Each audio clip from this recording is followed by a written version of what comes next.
Well, good morning, and thanks to John for that warm introduction. He has been a longtime friend of mine, and I very much admire the work that he has done here at the Center for American Progress to advance the national debate on a range of important issues. John and I have worked together extensively. I look forward to our continued partnership. It's not news to say that these are challenging times. From our first days in office, this new administration was called on to meet an economic and financial crisis as deep and threatening as any we've seen since the Great Depression. The president took bold and difficult steps to prevent the collapse of our financial system and reverse the ominous trends of negative growth and massive job loss. Today, thanks in no small part to the Recovery Act and other steps we have taken, the economy is growing again and job losses have slowed. But that progress is fragile, and we can't let up until all the millions who are looking for work today can find it.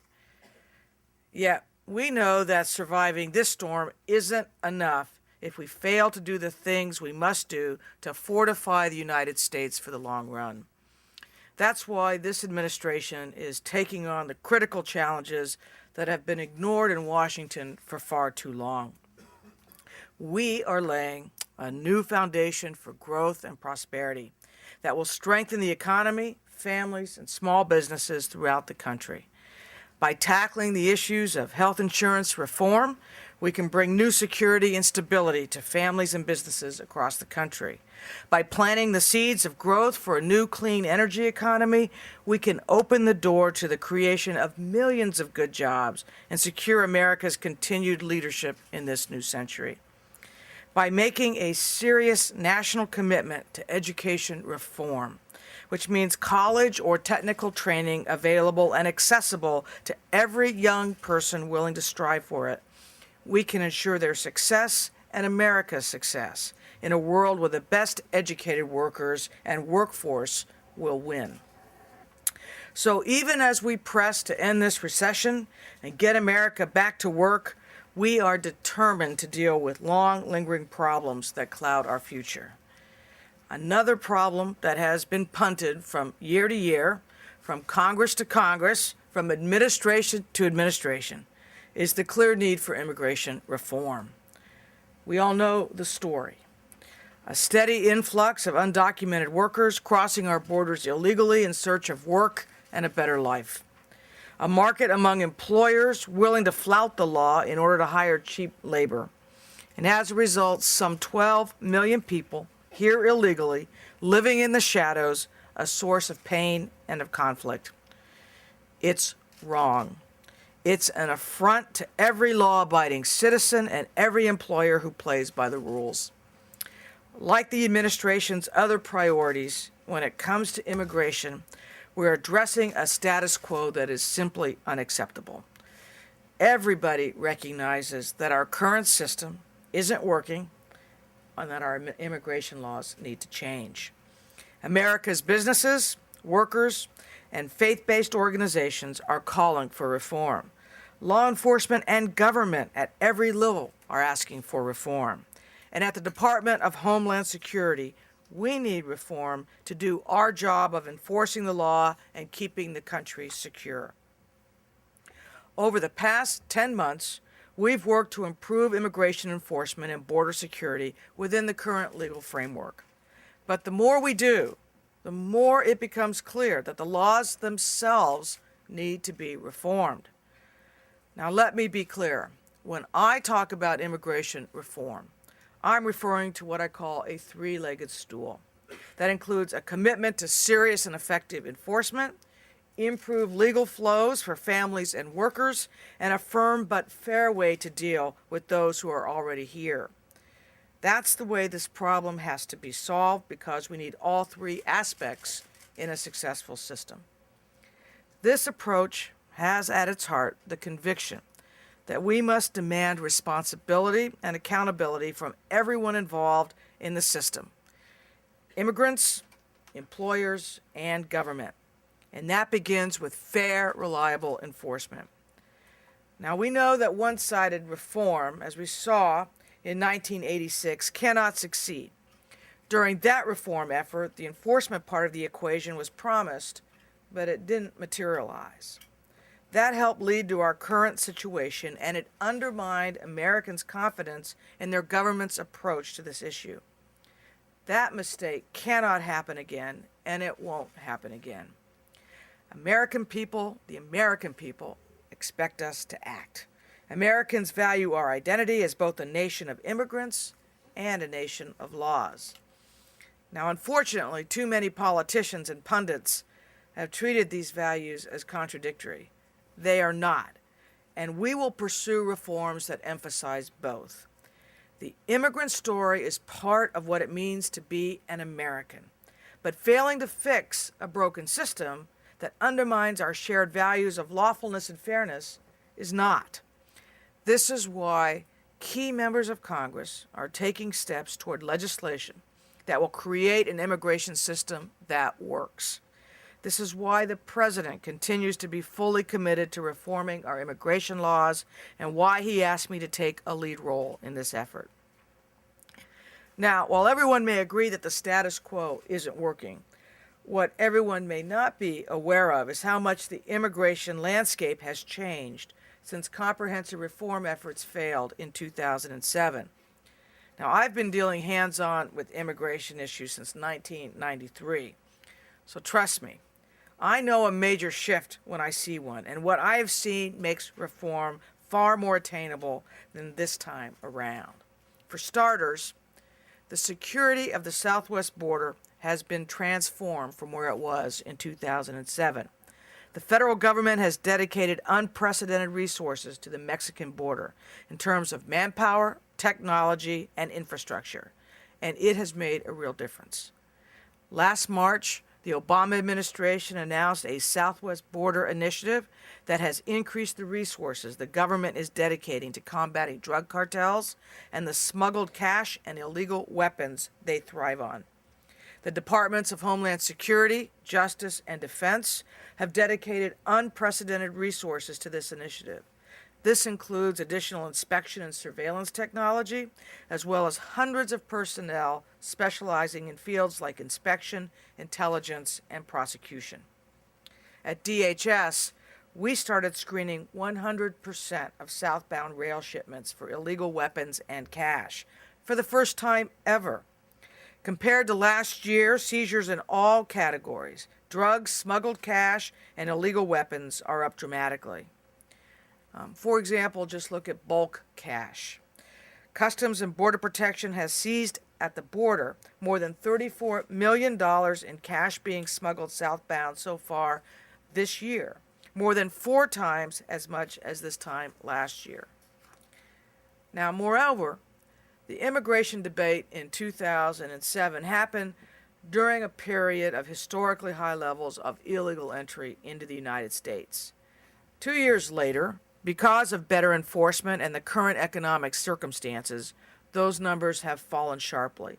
The flow has reduced significantly, by more than half from the busiest years, proving we are in a much different environment than we were before. These are major differences that should change the immigration conversation. In 2007, many members of the Congress said that they could support immigration reform in the future, but only if we first made significant progress securing the border. This reflected the real concern of many Americans that the government was not really serious about enforcing the law. So fast forward to today. Many of the benchmarks these members of Congress set in 2007 have already been met. For example, the Border Patrol has increased its forces to more than 20,000 officers, and DHS has built more than 600 miles of border fencing. Both of these milestones demonstrate that we have gotten Congress's message. We've also shown that government is serious and strategic in its approach to enforcement by making changes in how we enforce the law in the interior of the country and at the worksite. We have replaced old policies that merely look tough with policies that are designed to actually be effective. We've revised and standardized our immigration enforcement agreements with state and local law enforcement to make sure that these agencies are effective force multipliers in our efforts to apprehend dangerous criminal aliens. We've expanded the Secure Communities program, which identifies illegal aliens being booked into local jails. Yesterday, we marked the end of the first year of this program, which is being used now by 95 jurisdictions and has identified more than 111,000 criminal aliens for removal. Furthermore, we've transformed worksite enforcement to truly address the demand side of illegal immigration. We are auditing the books of thousands of employers suspected of relying on illegal labor to achieve an unfair advantage in the workplace. As part of this effort, Immigration and Customs Enforcement audited more employers suspected of hiring illegal labor in a single day in July than had been audited in all of 2008. We're also encouraging workplace compliance by expanding and improving the E-Verify system, an internet-based system that allows participating employers to electronically verify the employment eligibility of new hires. More than 167,000 employers at 639,000 work sites now use E-Verify. In the past month, the program has grown at the rate of nearly 2,000 employers per week. Improved interior and worksite enforcement is a critical part of comprehensive immigration reform. We've demonstrated that when it comes to this issue, this administration is committed to action. Now, in addition, recent improvements at managing the legal immigration system also prove that the federal government is ready to handle major reform. We've ended a year-long backlog for background checks on applicants for green cards and naturalization. We've expanded the opportunity for a widow to gain legal status here despite the untimely death of her U.S. citizen spouse. We've launched a new interactive website that allows people to receive information about the status of their immigration cases by email or by text message, and we've reduced the time it takes to process these cases. In addition to these changes, since 2007, we have made significant strides in technology. For example, new biometric technology allows us to take the fingerprints of people coming into the United States and compare their prints against databases that we couldn't access before. This means that we have new and enhanced abilities to quickly identify people committing immigration fraud, either by using someone else's documents or by forging documents to escape detection for a past crime or immigration violation. We've also enhanced our capacity to exclude those suspected of supporting terrorism or other serious international crimes before they enter our country. Overall, these and other changes make comprehensive immigration reform more attainable, both as a matter of politics and as a matter of policy. At the border, in the interior of the country, and when it comes to legal immigration, the government has made significant strides to improve enforcement. This is a fundamental change from 2007. Now, here's the other thing that has shifted in this debate. A larger segment of the American public has embraced the need to engage this debate and arrive at a sensible solution to this problem. CAP has helped to document this shift. There are leaders of the law enforcement community speaking out, saying that immigration reform is vital to their ability to do their jobs keeping Americans safe. Faith leaders, including the National Association of Evangelicals, have announced their support for immigration reform as a moral and practical issue. We're seeing more business leaders and more labor leaders engage in this debate in a constructive way than we've ever seen before. These constituencies have all arrived at the same conclusion that prevails among the American people. This is a problem that needs to be fixed, and the best way to ensure that we can uphold our laws is to make sure our laws are rational and enforceable. Now, that reality is very apparent to us at DHS. Over the past year, as this administration has pursued more effective strategies within the current laws, the picture of how exactly those laws need to be changed has become clearer than ever before. In the past 10 months, we've made tough choices and implemented significant reforms within the current legal framework, but they are not enough to create the system that we want or that we need. If we are truly going to fix a broken system, Congress will have to act. And when it comes to immigration, I took an oath as Secretary of Homeland Security to secure the nation by enforcing the law and managing legal flows across the border. Let me be clear. To do this as effectively as possible, DHS needs immigration reform. Reform legislation would provide lasting and dedicated resources at our borders, provide some critical legal tools that we don't currently have to combat smuggling organizations. For example, we need tougher anti-smuggling laws in dealing with the aggravated crimes smugglers commit, including assaulting law enforcement officers, endangering children, threatening relatives, and abandoning people in the desert, hundreds of whom succumb to death from heat and lack of water. We also need to update the current laws that don't cover some of the new means by which criminals conduct their business. For instance, today's smugglers and drug traffickers often move cash through stored value cards, which aren't even considered monetary instruments under the current money smuggling laws. In addition, we need improvements to the current law when it comes to interior and worksite enforcement. Dishonest businesses often ignore the civil fines for illegal employment now on the books because they're so low. It's also very difficult to prosecute these crimes as felonies because of the over-elaborate intent requirements built into the current statutes. Moreover, some current laws covering immigration-related fraud have to be brought more in line with common sense. Right now, a corrupt immigration attorney who facilitates hundreds of immigration violations by knowingly helping aliens fraudulently seek asylum or permanent residence is treated almost the same as a single alien who buys a single fake green card. On top of this, in order to have a fully effective law enforcement system, we need Congress to create the legal foundation for bringing the millions of illegal immigrants in this country out of the shadows. Require them to register and pay all taxes they owe, enforce the penalties they will have to pay as part of earning legal status. Let me emphasize this. We will never have a fully effective law enforcement or national security system as long as so many millions remain in our country in the shadows. Making sure these people become full taxpayers, pay their fair share, will both benefit our economy and make it easier to enforce the laws against unscrupulous or exploitive employers. A tough pathway to earn legal status will mandate that illegal immigrants meet a number of requirements, including registering, paying a fine, passing a criminal background check, fully paying all taxes, and learning English.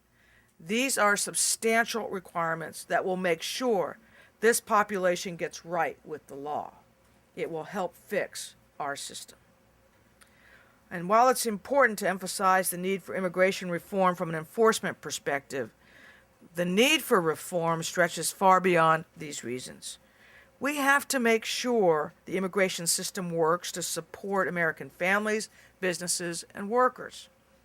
As part of the administration's outreach on this issue, my department has held stakeholder meetings with more than 1,000 people and organizations across the country. The businesses, community leaders, labor leaders, faith groups, and law enforcement we've met with all have different stories, but they all reach the same conclusion. We need reform. The reform will be part of a new foundation for growth, prosperity, and security that this administration is working to create. Our system must be strong enough to prevent illegal entry and to get criminal aliens off our streets and out of our country. But it must also be smart enough to reward the hard work and entrepreneurial spirit that immigrants have always brought to America, traits that have helped build our nation.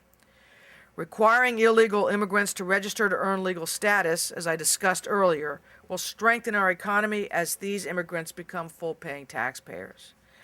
As labor leaders have made clear to me, immigration reform will be a boon to American workers. Think about it. Unions will never achieve the best terms for workers when a large part of the workforce is illegal and operates in a shadow economy. By contrast, the status quo not only hurts American workers, it also stifles potential opportunities to grow our economy. Now, a few months ago, I held a forum where I heard from technology executives in Silicon Valley, our country's center of technological innovation. They told me that they want to increase their workforce and help get the economy moving again. But some of the major barriers they have to growing their companies are visa laws that make it difficult for high-skilled foreigners to stay here to work. Today, we have a system where America educates many of the brightest individuals from around the world and then tells them to leave the country, where many of them would rather start their own ventures or strengthen their businesses right here in the United States.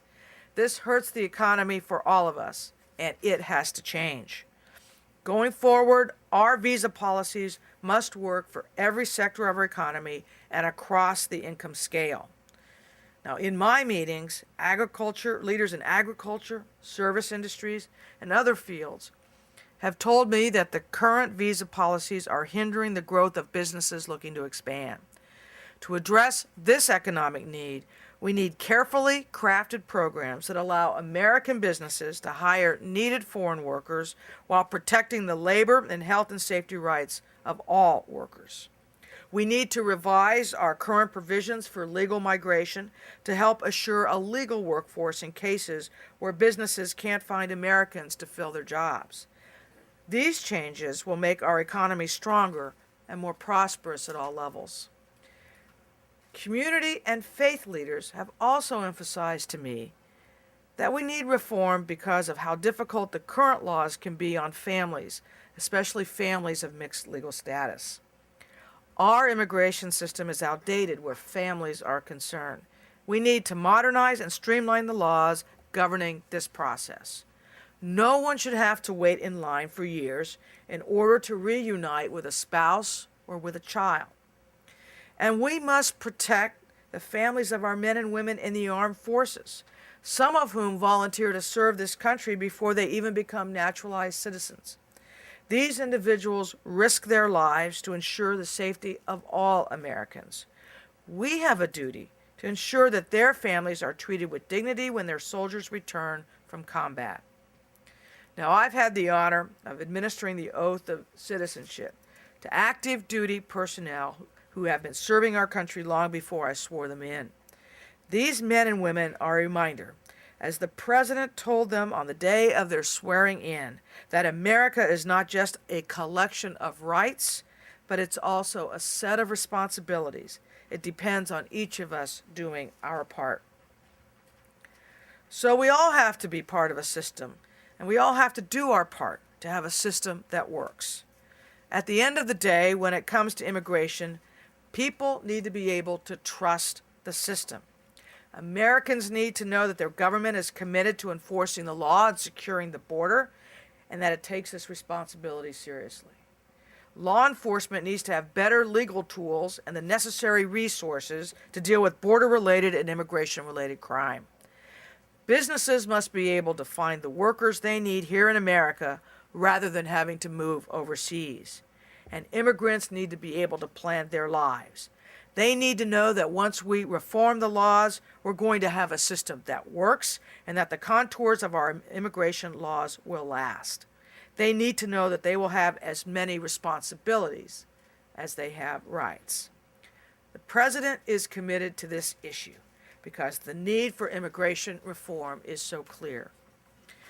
This administration does not shy away from taking on the big challenges of the 21st century. Challenges that have been ignored too long and that hurt our families and our businesses. When Congress is ready to act, we will be ready to support them. And as I said earlier, we are both a nation of immigrants and a nation of laws. This is ingrained in our national character. It's helped make America the great nation that it is. But we must modernize our laws for the 21st century so that this vision can endure. This is a task that is critical, it's attainable, and that we are fully committed to fulfilling. Thank you very much.